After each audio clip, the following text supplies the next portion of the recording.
guys, this is DJ Alright, Aris de Belen. So the Belen channel is come back.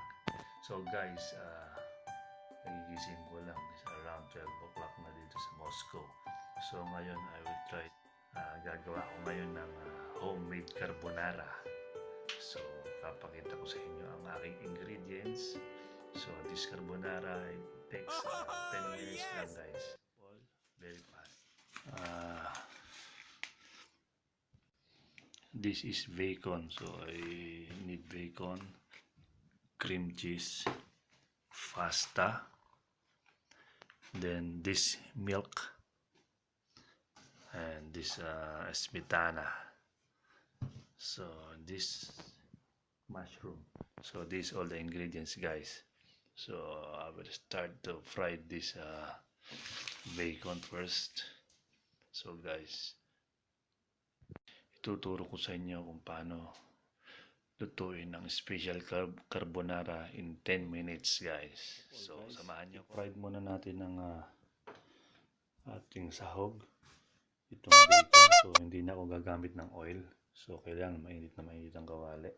So guys, meron naman siyang taba. So yung parts niya magiging natin magiging oil. So yan, fried natin siya. So fried lang natin siya hanggang sa maging crispy siya.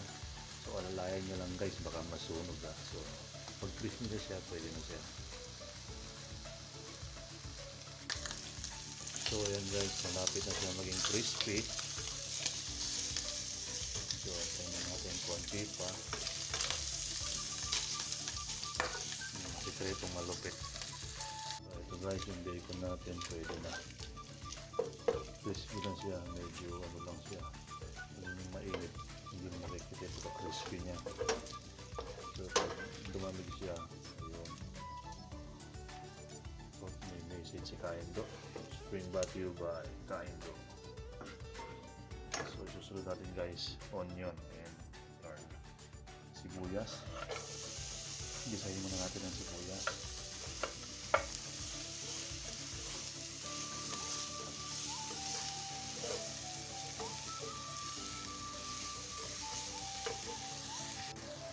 Ilagay naman natin ngayon ang ating garlic. So ayan, garlic and onion na. Kaya lang haluin hanggang sa maluto.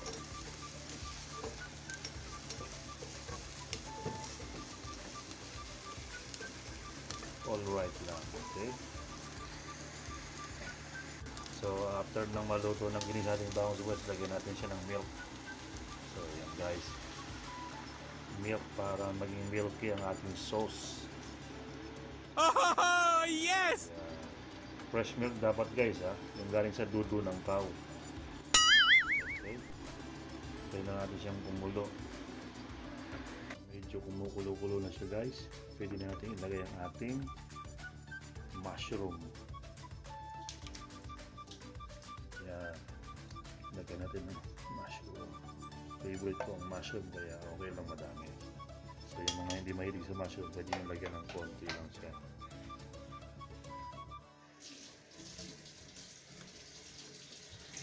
So after 1 minute, pwede na rin natin ilagay ang ating, ito na, tadaran, bacon. Ayan. So haluin natin. Yung bacon, simutin natin, sayang. So yan guys, bacon, mushroom, milk, bawang, sibuyas. Then lagyan na rin natin siya ng smetana. Smetana is called Nestle Creamy Cheese. So iba ang pangalan dito sa Moscow, smetana. Wala kasi ditong Nestle Cream.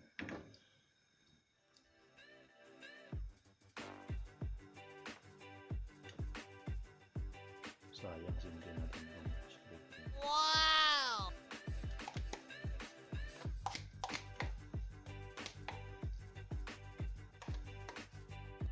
Kumukulo na siya, pwede natin siyang lagyan ng cream cheese. So ayan guys, cream cheese.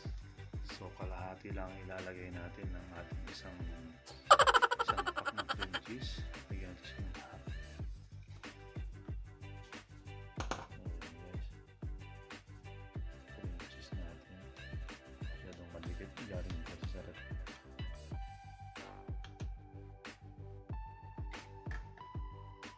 Tapos haluin natin ang haluin hanggang sa lumapot. So yan ang ating special recipe ng sauce. So wala pa tayong 10 minutes. Malapit na siyang maluto. Ito na ang ating special creamy carbonara. So sauce pa lang ito guys. So yung noodles natin kumukulo pa lang doon sa kabila.